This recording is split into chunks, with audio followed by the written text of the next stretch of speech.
So we're in the book of Revelation, the apocalypse. That comes from the Greek word apocalypsis.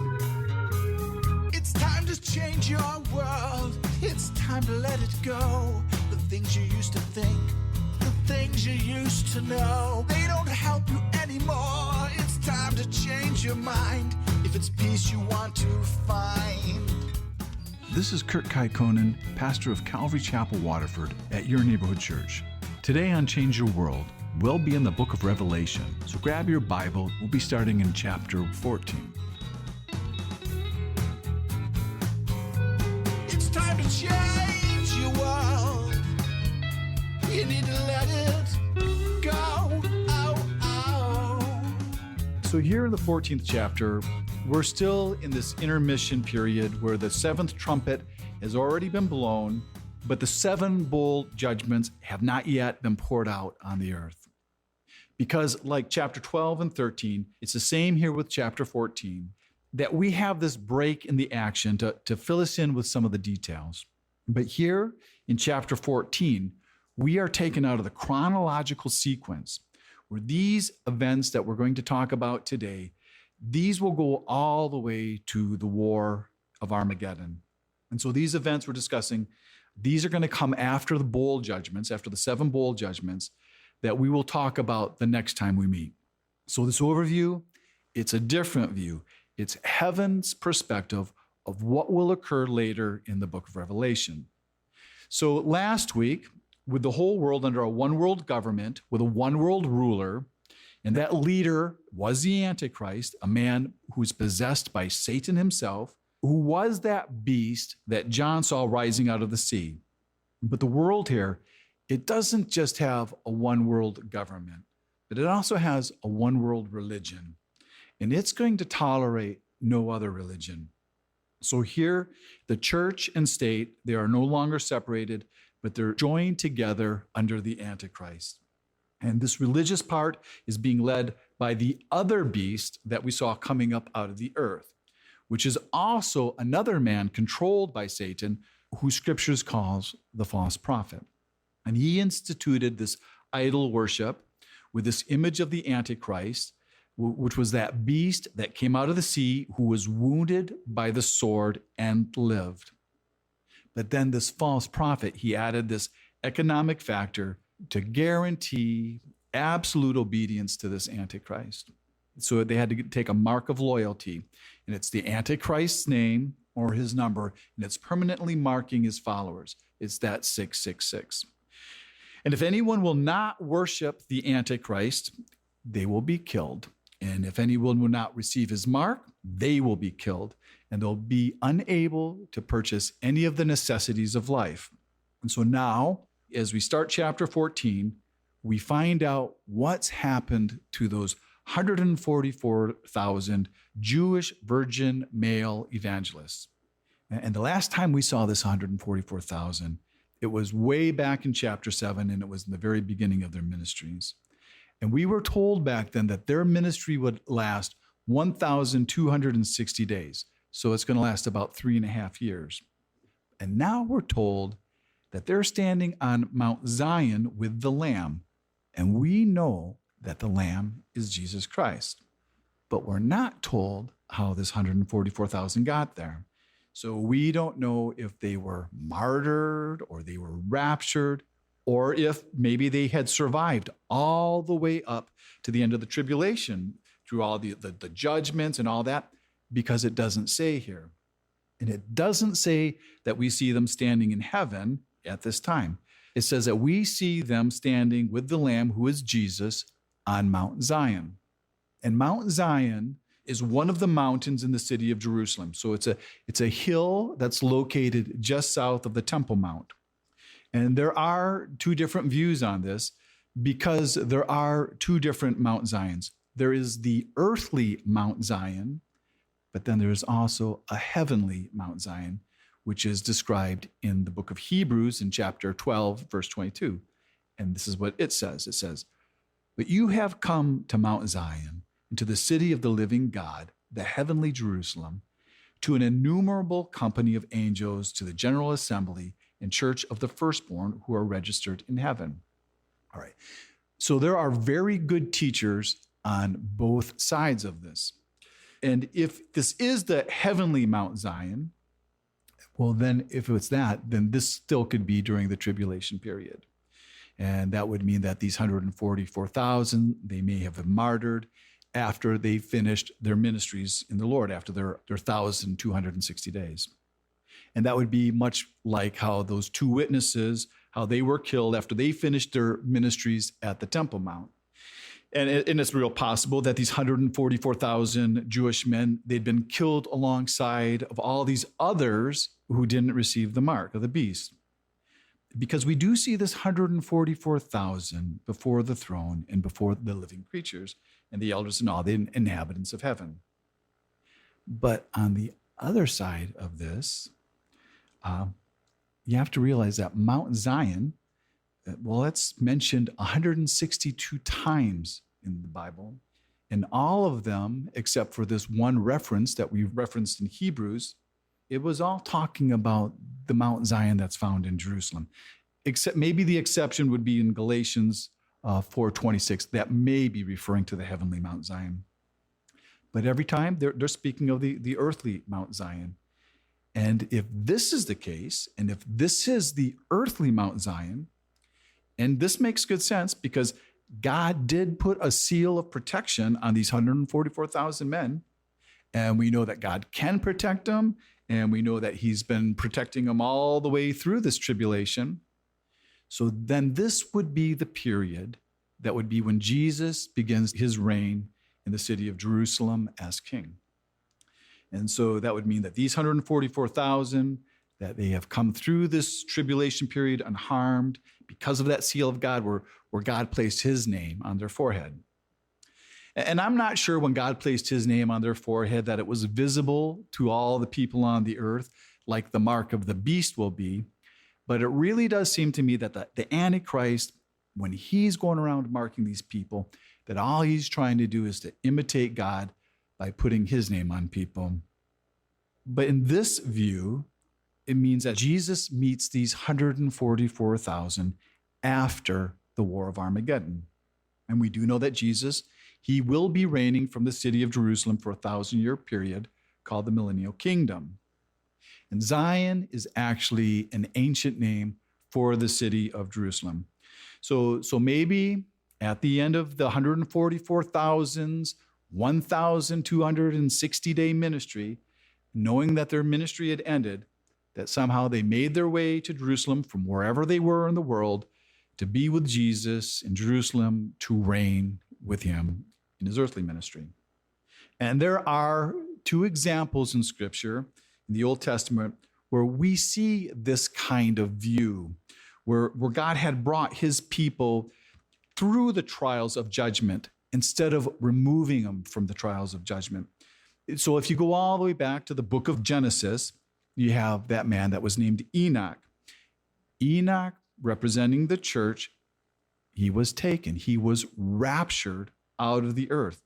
He did not go through that judgment of the flood, where Noah, who would represent the 144,000 here, he wasn't taken from the judgment of the flood, but he was taken through the judgment of the flood. And then you see this again. You see this the same type of example in the book of Daniel. When you get to chapter 3 and you have those three Hebrew servants, Shadrach, Meshach, and Abednego, where they were thrown into the fiery furnace by Nebuchadnezzar. And that they were brought through this trial unharmed, where the flames didn't hurt them. And so that would be like the 144,000 here. But where you see Daniel, he's missing, and he's not found there.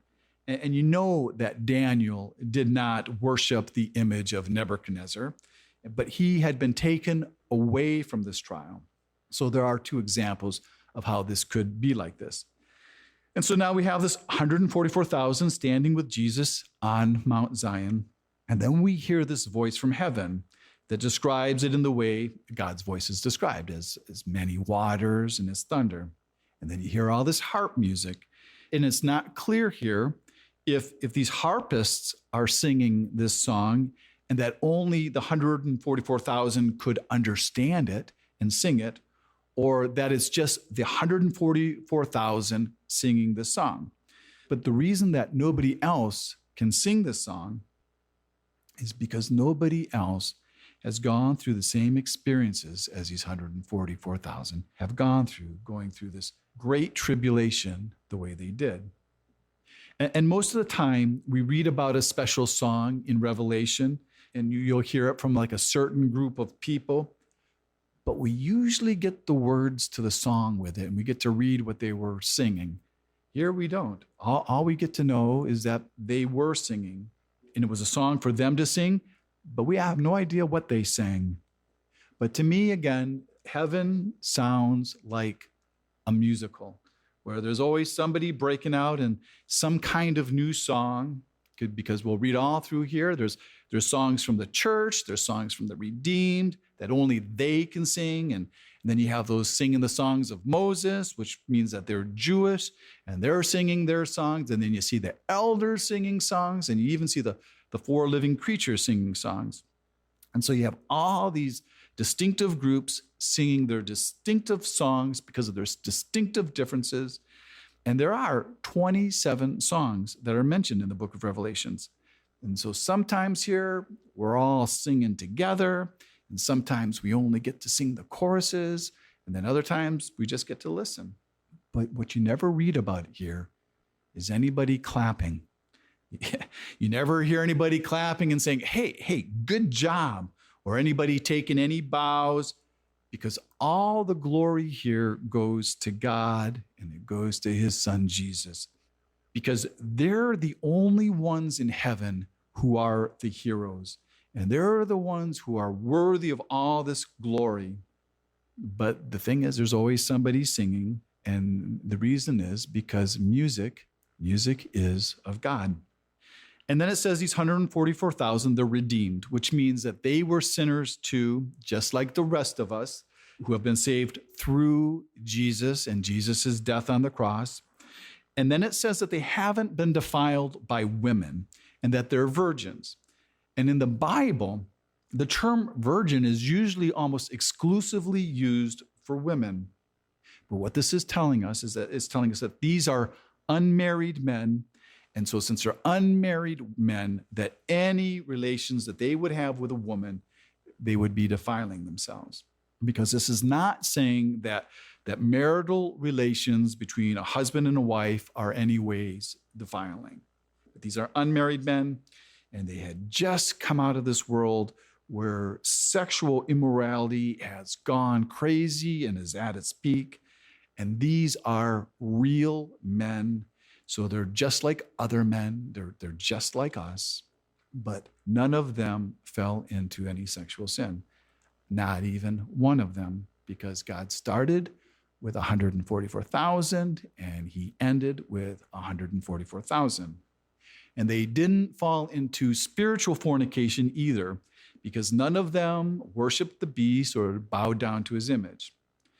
And so now these guys, they're called the first fruits to God and to the Lamb. And what first fruits means they are the very finest. And that was always what was supposed to be offered to God, the first fruits, your very best. But it also carries this idea that there's a lot more fruit to come. Okay, now let's take the other point of view. All right, so those commentators who believe the 144,000, that they're in the heavenly Mount Zion, and we'll believe that those guys are right, and that the 144,000 have now been removed from the earth. And I'm not saying that this is what I believe. I actually really don't know. And so I'm just kind of bringing you both sides of this. But if this is true, we know that the church has been gone here for about 7 years.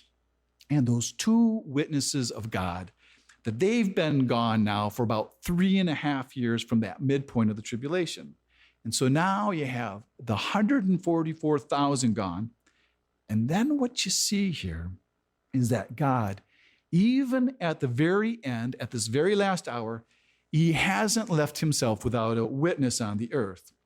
And that there's this proclamation, and it's going to be made to the whole world, to everyone, in every place by these three angels. This is all because God is very patient and because of his love, because he doesn't want to leave the earth without a witness of who he is.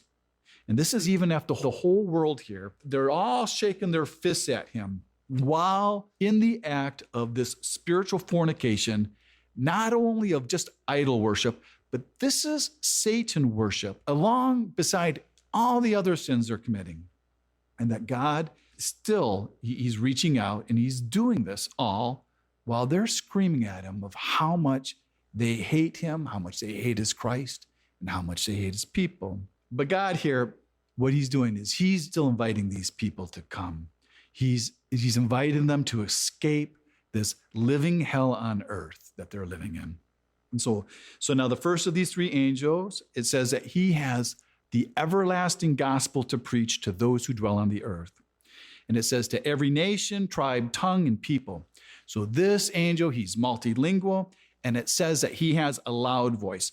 So everybody in the world, they can hear him just fine. And some people have tried to make these angels out to be satellites. And there was one ministry at one time who had named their television satellite after this angel and calling it Angel One. But here, God is using real angels. And this is just his extension of grace toward mankind, because we have never seen God ever use his angels to spread his gospel message. But there are no human witnesses that we know of to reach these people anymore. And it's because they killed them all. So now God here, he's using his angels. Because what you have to realize is that God, he still loves the people of the earth. God's heart has never changed toward mankind, and he still will save anyone who will come to him. So this first angel comes along and he preaches this everlasting gospel. But along with this everlasting gospel, he also preaches about this coming judgment. And you're going to have to assume here that most of the world has already heard this gospel message and they've rejected it. Because you have to remember, that whole world, they did watch live on TV or on their smartphones that killing of God's two witnesses at that temple in Jerusalem, right at the midpoint of the tribulation. So everybody has already heard the gospel. And there is only one gospel, and that's the good news of Jesus, of his redeeming of mankind and his death on the cross.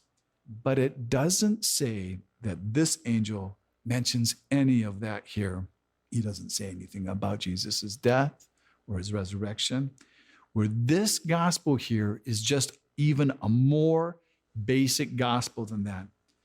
This angel is telling them to fear God and to give him glory because his judgment has come. Now you have to realize they've already seen much of his judgment on earth with those 6 trumpet judgments that have already happened. And so this angel tells them that this God, the creator God, who created and made the heavens, the earth, the seas, and the springs of water. So these are all those things that have all been partially destroyed at these earlier judgments. And it wasn't the Antichrist who created any of these things, although he's the one in the world who's claiming to be God. But the Antichrist, who is claiming to be God, he has absolutely no power over any of these things, and he can't stop any of these judgments from happening to the earth. So he can do nothing to relieve these people because Satan is just a deceiver. And so this angel is telling these people that they need to stop fearing the Antichrist and to start to fear the Creator, the real God, and to give him glory. And this means to give him glory willingly, because God is nothing at all like Satan. God never forces anybody to ever worship him. All the people who serve God and worship him, they all serve him willingly. There's never any forced worship or obedience to God. And so this gospel is just a basic understanding of who God is as the creator, that everyone already knows is true in their own hearts.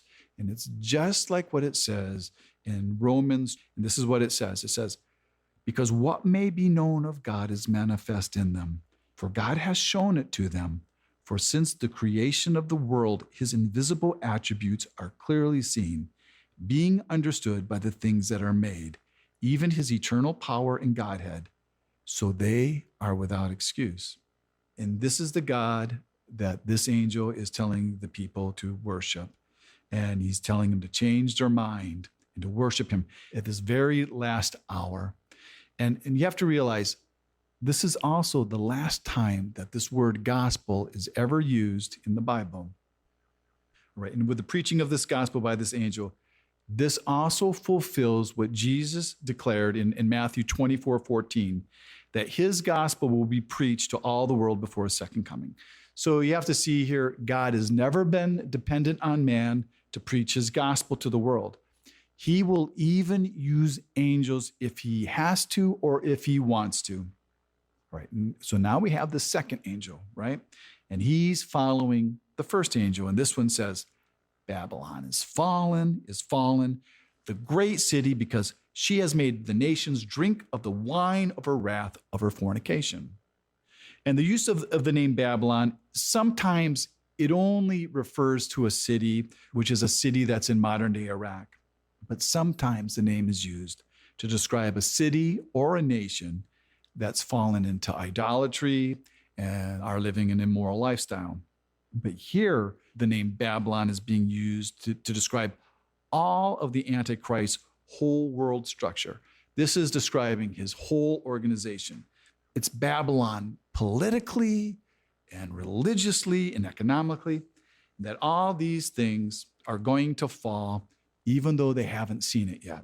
And then it goes on to say that every nation here is guilty before God because they've all been drinking out of the same cup. And when it talks about fornication here, it's talking about spiritual fornication, which is the worship of other gods, which is idolatry. And that's exactly what's been happening here with the beast and his image. Okay, and now we have the word wrath, which is that word orge, which means this wrath that they're going to be drinking is a measured wrath. This is a wrath that's been building up slowly. This is not a hot-tempered wrath like the Greek word, because that word would have been thermos if he was talking about this flash of passionate anger. But this is a measured wrath from God. And this wrath has been building up for a very long time. And then we have this third angel, and he flies by and he pleads one last time. This is the last time to escape God's wrath. And he makes it very clear of what's expected of them. If anyone wants to escape this judgment, this angel, he's not going to mince any words. And so he says again in a loud voice, so everybody's going to hear this and everybody's going to hear what he says. And he says, if anyone worships the beast and his image and receives his mark on his forehead or on his hand, he himself also will drink the wine of the wrath of God, which is poured out full strength into the cup of his indignation. And so here, this angel, he's not just talking about the nations having to drink the wine of God's wrath, but he's talking about each individual person will have to drink the wine of God's wrath.